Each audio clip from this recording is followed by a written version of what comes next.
本就无心争夺权势，我会日日仔细祈祷。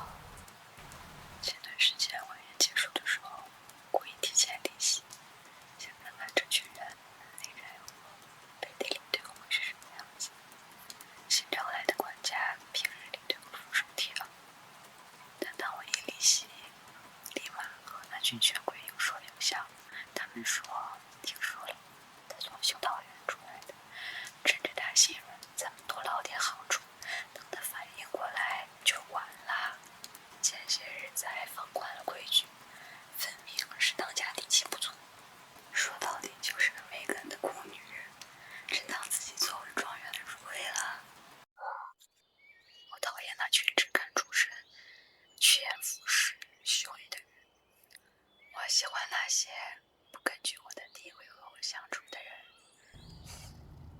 有美丽的、被爱的情，偶尔和我写信的卡尔米内，丑但只爱我的伊波利多，还有我才会走路的儿子，还有一颗叫做土族的星星。我和土族既上只能像我和星星那样互相知道彼此，记挂着彼此，但永远不会相见。但直到有一天，我在招工的地方见到了土族，他还是有大海般的眼睛，我一眼便认出了他。我开玩笑对他说，要不要去做我的男主？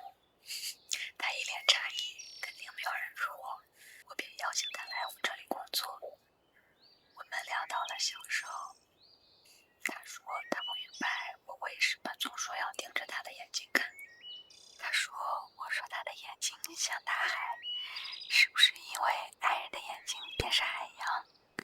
我们相处得很愉快，还是像小时候一样。我觉得他是一个可信的人，毕竟来到这个城市，身边能信的人已经不多了。我终于找到了一个能够倾诉关于童年秘密的人。我告诉他，小时候家里的人都欺负我，那场火灾是意外，但其实原本我有能力救他们的。土族听了，说他特别心疼我，说庆幸我能过上现在的好生活。言归正传，那天晚宴后，我故意放出消息，我说我的庄园有一处建筑产权有些争议，我暂时拿不定主意，想听听众人的意见。我稍微装傻示弱，想看看谁会站在我这边。结果整场仪式竟没一个人替我说话，甚至土族竟然当面对我说：“退让一步吧，莫迪。”不，莫德斯塔。没有背景的人管理不好这么复杂的产权。管家更是直接顺水推舟，提出让我让出部分权益，用来讨好本地权贵。他们嘴上句句替我着想，实际上却步步掏空我的权利。既然这样，那我会保持大度，扮演好他们心里那个完美的角色。我说，产权的事我就听大家的，我本就无心争夺权势，我只求心安，安稳度日。甚至我说，修道院才是我的归属。我会日日仔细祈祷。我还告诉他们，等我在这里把孩子顺利抚养长大后，就会重回修道院。他们紧张的态度瞬间变得欢乐，纷纷笑着对我说：“一个女人早持家业不容易，别辛苦自己。我们是在设计为你啊，我们会花精力帮你打理这些复杂的产业，这样你才能做自己想做的祈祷。你这可得感谢我们呀！”对呀，对，你身边的管家和土族多为你着想啊！所以后来所有人都认为我是柔弱的、好拿捏的，和我原本设想的一样，趋炎附势的人最擅长欺负弱者。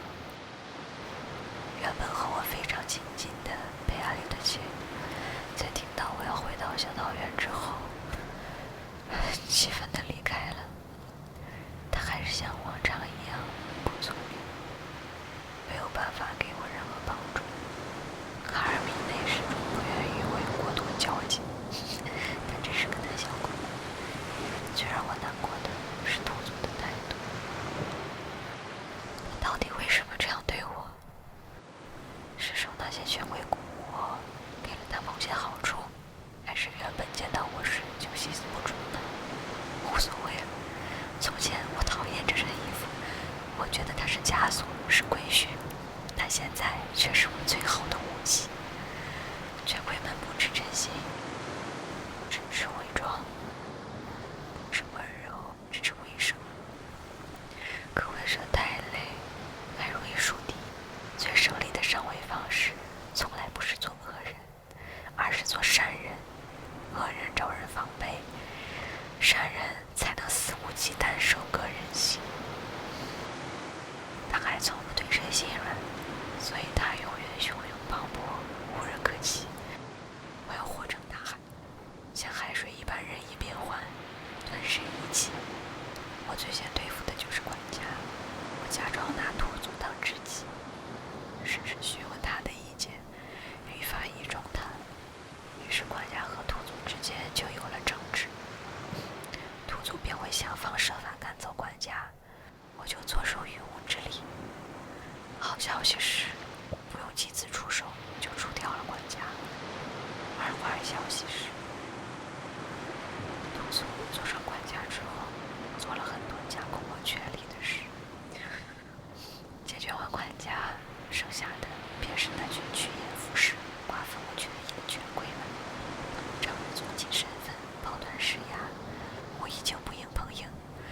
我继续扮演着善良弱势的女主人。他们要自战，那我就得。利益涌出的时候，他们这群虚伪的人自然会争相算计彼此。都是我在不同的人面前说不同的软话，制造猜忌的缝隙。比如我对店长的亲戚示弱，说年轻一辈野心太大，不懂规矩；又对年轻一辈安抚说长辈太过迂腐，独占红利。这群趋炎附势的人，从来只有利益捆绑，没有真心同盟。我轻轻挑拨，他们便瞬间瓦解，彼此攻坚。就为了这一点私利，反目成仇，纷纷揭发对方的龌龊勾当，昔日抱团加快我的势力，如今就这样从内部瓦解溃散。等他们都该进来居上，或者名声尽毁后，我再以庄园主人的身份出现，一脸的震动、惋惜，以肃清风气，不愿再见纷争为由，名正言顺地收回了对外方的资产与权利。解除完外患，就说内忧了。既然兔祖会选择用我的信任伤害我，那我就让他继续信任我，直到被反噬。自我重新掌权之后，兔祖对我一发殷勤，可他却仍认为女人不应掌权。他甚至说在城里读书没有意义，想让我带着钱去偏僻的村庄住。他不管我真正需要的是什么，一味独断地出售我的产业。他凭什么来掌控、左右我做到现在的努力？之前我有频繁接触往来教会的修士，这些修士们默认以道德，私下却贪恋钱财，热衷权色。我顺着他们的虚伪，句句示弱，说自己孤身一人，心智浅薄，无力管束庄园。那高高在上、自诩慈悲的教会，最乐意插手拯救众生的事情，加以帮我，但他们却屡次旁敲侧击，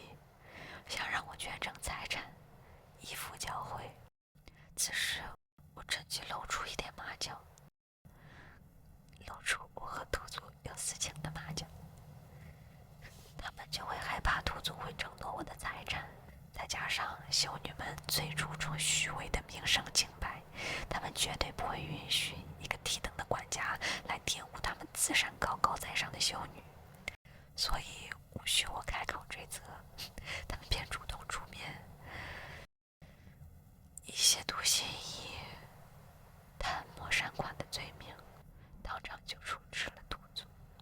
我面露悲悯，加以纠集，所有人都夸我善良敦厚，只有我自己清楚，我借刀杀人不留痕迹。那个拿捏我把柄、辜负我信任的土族，就此彻底出局。所以土族到最后都不会知道，我不可能回到修道院，更不可能去偏僻的山庄，因为现在我有了新的孩子，需要抚养。他不需要知道他有孩子，我会继续留在大城市，我会好好读书，把孩子幸福的抚养长大。故事讲完了，小可爱，你现在困吗？那我在最后陪你几秒吧。